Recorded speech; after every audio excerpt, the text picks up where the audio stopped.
The air in the Elysian Vale was thick with the scent of ozone and the faint hum of celestial energy. It was a place that existed outside the boundaries of mortal comprehension, a crossroads where the threads of mythologies intertwined like the roots of ancient trees. Here the skies shimmered with hues of gold and jade, and the ground beneath my feet shifted like sand, as if the very earth was unsure of its form. I had been here before, though never by choice. The Vale had a way of calling to those who were lost, or those who sought to lose themselves. I am Hercules, son of Zeus, slayer of the Nemean lion, and bearer of the 12 labors. Once my name was spoken with reverence across the mortal world, but immortality is a heavy burden, and the weight of eternity had begun to wear on me. I longed for a challenge, something to remind me of the fire that once burned in my chest. That was why I had come to the Vale, though I could not say what I hoped to find.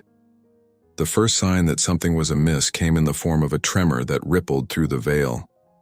The ground beneath me buckled, and the air grew heavy with the scent of burning incense. I turned, my hand instinctively reaching for the hilt of my sword, and saw a figure approaching through the haze. He was unlike anyone I had ever seen. His fur was the color of molten gold, and his eyes glimmered with a mischievous light. In his hand, he carried a staff that seemed to hum with power, its surface etched with symbols I did not recognize. He moved with a grace that was almost unnatural, his steps light and deliberate as if he were dancing to a tune only he could hear. "You're not from around here," I said, my voice echoing in the stillness. The figure stopped a few paces away, his lips curling into a grin that revealed sharp white teeth. "And you're not as impressive as the stories make you out to be," he replied, his voice laced with amusement. I bristled at the insult, but held my ground. "Who are you?" "Sun Wukong," he said, bowing with a flourish. "The great sage, equal of heaven, but you can call me the Monkey King." I had heard tales of the Monkey King, though they were vague and often contradictory. Some said he was a trickster, others a hero. All agreed that he was a force to be reckoned with. "What brings you to the Vale, Monkey King?" I asked, my hand still resting on my sword. "The same thing that brings you, I imagine," he said, his grin widening. "A disturbance in the fabric of existence, something stolen." Before I could respond, the ground beneath us shuddered violently and the air was filled with a deafening roar. The skies darkened and a shadow passed overhead, blotting out the light. I looked up and saw a creature unlike anything I had ever encountered. It had the body of a lion, the wings of a dragon, and the tail of a serpent. Its eyes burned with a malevolent light, and its roar shook the very foundations of the Vale. "What in Hades is that?" I muttered, drawing my sword. "A Nemean chimera," Sun Wukong said, his tone surprisingly calm. "A hybrid of Greek and Chinese myth. Someone's been busy." The creature lunged at us, its claws slashing through the air with terrifying speed. I barely had time to raise my sword to block the attack, the force of the blow sending me skidding backward. Sun Wukong, meanwhile, had already sprung into action, his staff spinning in a blur of motion as he struck at the creature's flanks. We fought in tandem, our movements synchronized despite our lack of familiarity with each other. My strength and his agility complemented each other perfectly, and together, we managed to drive the creature back. But it was clear that this was only the beginning. As the Nemean chimera retreated into the shadows, I turned to Sun Wukong. "What's going on here?" He shrugged, though his expression was serious. "Someone's playing with forces they don't understand. The celestial compass has been stolen, and if we don't find it, the consequences will be catastrophic." "The celestial compass?" I repeated, the name unfamiliar to me. "An artifact of immense power," he explained. "It can rewrite the boundaries of mythologies, merging or erasing pantheons entirely. Whoever has it could reshape existence itself." I felt a chill run down my spine. The stakes were higher than I had imagined. Who would do such a thing? Sun Wukong's grin returned, though it was tinged with bitterness. "That's what we're going to find out, but first we need to survive the Vale. It's not going to make this easy for us." As if on cue, the landscape around us began to shift. the ground twisting and contorting into impossible shapes. The air grew thick with the scent of sulfur and lotus blossoms, and the distant sound of laughter echoed through the haze. I tightened my grip on my sword and glanced at Sun Wukong. "Looks like we're in this together." He nodded, his expression uncharacteristically serious. "For now. But don't think this makes us friends." I couldn't help but smile. Wouldn't dream of it. And with that, we set off into the shifting landscape of the Elysian Vale, two heroes from different worlds, united by a common goal. But as the shadows closed in around us, I couldn't shake the feeling that we were being watched, and that the real challenge was yet to come. The Elysian Vale was a place of contradictions, where the laws of reality bent and twisted like a river flowing backward. As Sun Wukong and I ventured deeper into its ever-changing landscape, the ground beneath our feet shifted from solid earth to shimmering water, then to clouds that seemed to hold our weight only out of courtesy. The air was thick with the scent of lotus blossoms and the faint tang of metal, as if the veil itself was alive and watching us. Sun Wukong moved with the confidence of someone who had faced the impossible before. His staff, the Ruyi Jingu Bang, glowed faintly, its surface etched with symbols that pulsed with energy. I couldn't help but notice how effortlessly he navigated the chaos, his golden fur catching the light of the Vale's fractured skies. "You've been here before," I said, more a statement than a question. He glanced at me, his grin returning. "Once or twice. The Vale has a way of calling to those who don't belong anywhere else." "And where do you belong?" I asked, my tone sharper than I intended. He shrugged, his tail flicking lazily. "Wherever the wind takes me. But right. Now it seems the wind has brought me here with you." I didn't respond. There was no point in arguing with someone who seemed to thrive on chaos. Instead, I focused on the path ahead, my senses alert for any sign of danger. The Vale was not a place to let your guard down. The first sign that we were not alone came, in the form of a low, guttural growl that seemed to emanate from the ground itself. The air grew colder, and the faint hum of celestial energy was replaced by an oppressive silence. I tightened my grip on my sword, its familiar weight a small comfort in this alien place. "Do you hear that?"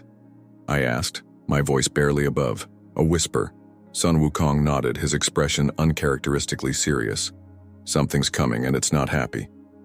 Before I could respond, the ground erupted in a shower of dirt and stone, and a massive creature emerged from the chaos. It was unlike anything I had ever seen, a monstrous hybrid of Greek and Chinese myth. Its body was that of a lion, its fur matted and streaked with blood. Its wings, leathery and bat-like, stretched wide, casting a shadow that seemed to swallow the light. But its most terrifying feature was its head. 3 in total, each representing a different mythology. The first was a lion's, its eyes burning with rage. The second was a dragon's, its scales glistening like molten gold. The third was a serpent's, its forked tongue flicking out as if tasting the air. "What in the name of Olympus is that?" I muttered, my sword raised in defense. "A chimera," Sun Wukong said, his tone grim. "But not like any I've seen before. This one's been enhanced." The creature roared, the sound a cacophony of lion, dragon, and serpent, and lunged at us with terrifying speed. I barely had time to raise my sword to block its claws, the force of the blow sending me skidding backward. Sun Wukong, meanwhile, had already sprung into action, his staff spinning in a blur of motion as he struck at the creature's flanks. We fought in tandem, our movements synchronized despite our lack of familiarity with each other. My strength and his agility complemented each other perfectly, and together we managed to drive the creature back. But it was clear that this was only the beginning. As the chimera retreated into the shadows, I turned to Sun Wukong. "What's going on here?" He shrugged, though his expression was serious. "Someone's playing with forces they don't understand. The celestial compass has been stolen, and if we don't find it, the consequences will be catastrophic." "The celestial compass," I repeated, the name unfamiliar to me. "An artifact of immense power," he explained. "It can rewrite the boundaries of mythologies merging or erasing pantheons entirely. Whoever has it could reshape existence itself. I felt a chill run down my spine. The stakes were higher than I had imagined. Who would do such a thing? Sun Wukong's grin returned, though it was tinged with bitterness. That's what we're going to find out, but first we need to survive the veil. It's not going to make this easy for us. As if on cue, the landscape around us began to shift, the ground twisting and contorting into impossible shapes. The air grew thick with the scent of sulfur and lotus blossoms, and the distant sound of laughter echoed through the haze. I tightened my grip on my sword and glanced at Sun Wukong. "Looks like we're in this together." He nodded, his expression uncharacteristically serious. "For now. But don't think this makes us friends." I couldn't help but smile. Wouldn't dream of it. And with that, we set off into the shifting landscape of the Elysian Vale, two heroes from different worlds, united by a common goal. But as the shadows closed in around us, I couldn't shake the feeling that we were being watched, and that the real challenge was yet to come. The deeper we ventured into the Elysian Vale, the more the landscape seemed to resist us. The ground shifted beneath our feet, transforming from jagged cliffs to rivers of molten gold, then to forests of crystalline trees that sang in the wind. The air was thick with the scent of ozone and the faint hum of celestial energy, a constant reminder that we were no longer in the realms of mortal or divine. Sun Wukong and I moved cautiously, our earlier animosity tempered by the shared understanding that we were out of our depth.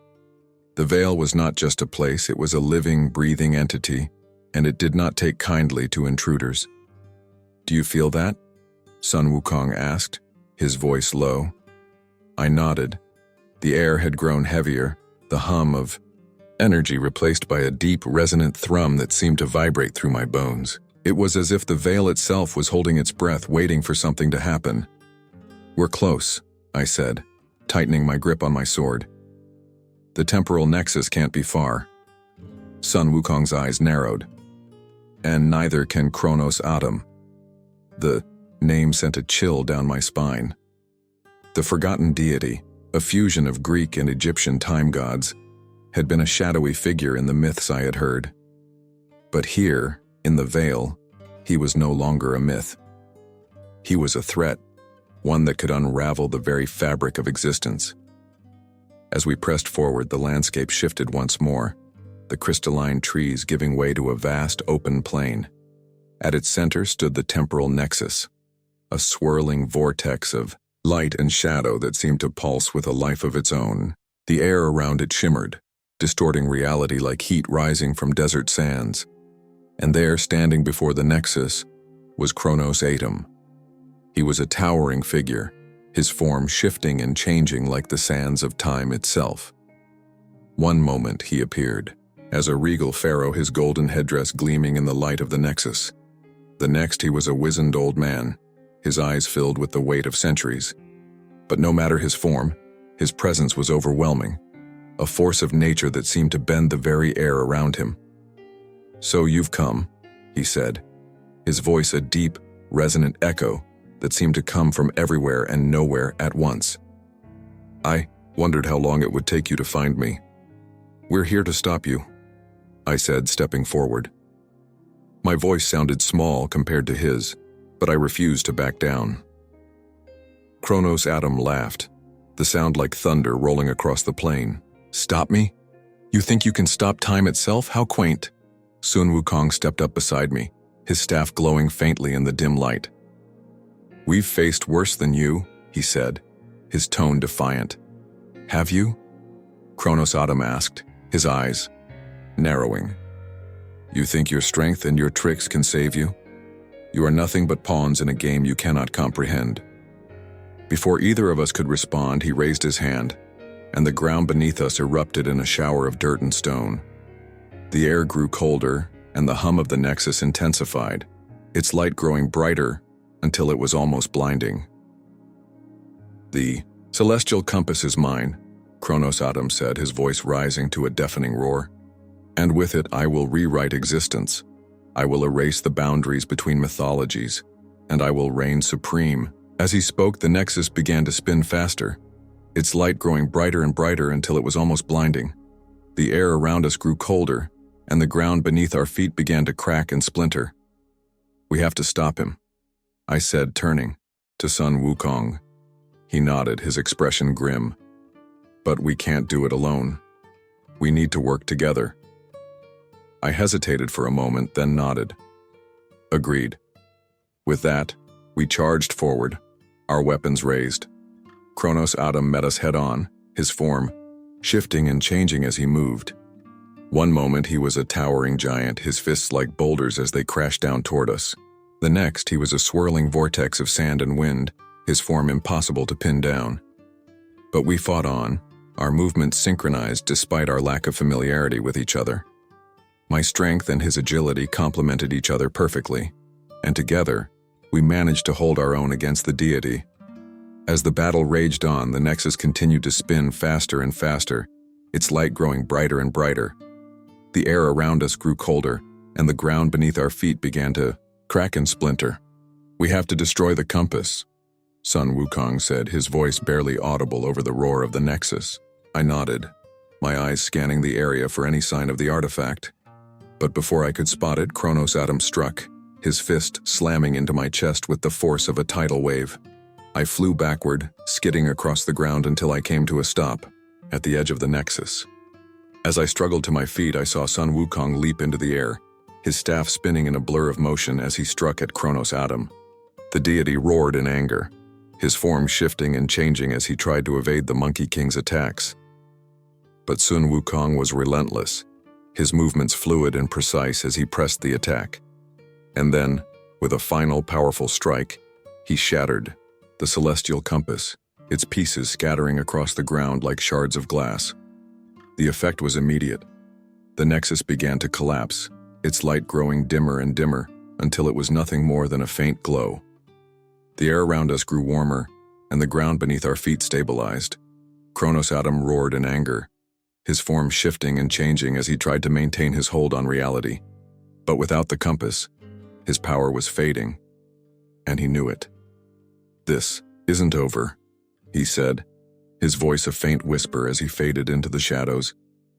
"The lock remains," and with that, he was gone. The collapse of the temporal nexus sent shockwaves through the Elysian Vale, the once stable realm now unraveling like a tapestry caught in a storm. The skies above us fractured, shards of light and shadow raining down, as the boundaries between mythologies began to mend. The air was thick with the scent of ozone and the faint hum of celestial energy, a reminder that the veil itself was alive, and it was dying. Sun Wukong and I stood at the edge of the Nexus, the remnants of the celestial compass scattered at our feet. The battle with Kronos Adam had left us battered and weary, but there was no time to rest. The veil was collapsing, and if we didn't act quickly, we would be trapped in its unraveling threads. "We need to get out of here," I said, my voice barely audible over the roar of the collapsing Nexus. Sun Wukong nodded, his golden fur matted with sweat and dirt. "But not before we make sure Kronos Adam is truly gone." I glanced at him, my grip tightening on my sword. "You think he survived?" "I think he's too stubborn to die," Sun Wukong replied, his tone grim. "And if he's still out, there he'll find another way to rewrite existence." Before I could respond, the ground beneath us shuddered violently, and the air grew colder. A faint whisper echoed through the chaos, barely audible over the roar of the collapsing veil. Lock remains. Sun Wukong and I exchanged a glance, our earlier animosity replaced by a shared understanding. We had stopped Kronos Adam, but the threat was far from over. "We'll deal with that later," I said, my voice firm. "Right now, we need to survive." With that, we turned and ran, the ground beneath our feet shifting and cracking as the veil continued to collapse. The air around us grew colder, and the faint hum of celestial energy was replaced by an oppressive silence.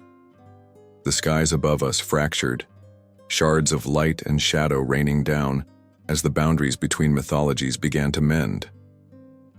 As we ran, the landscape around us shifted, the crystalline trees and rivers of molten gold giving way to a vast open plain.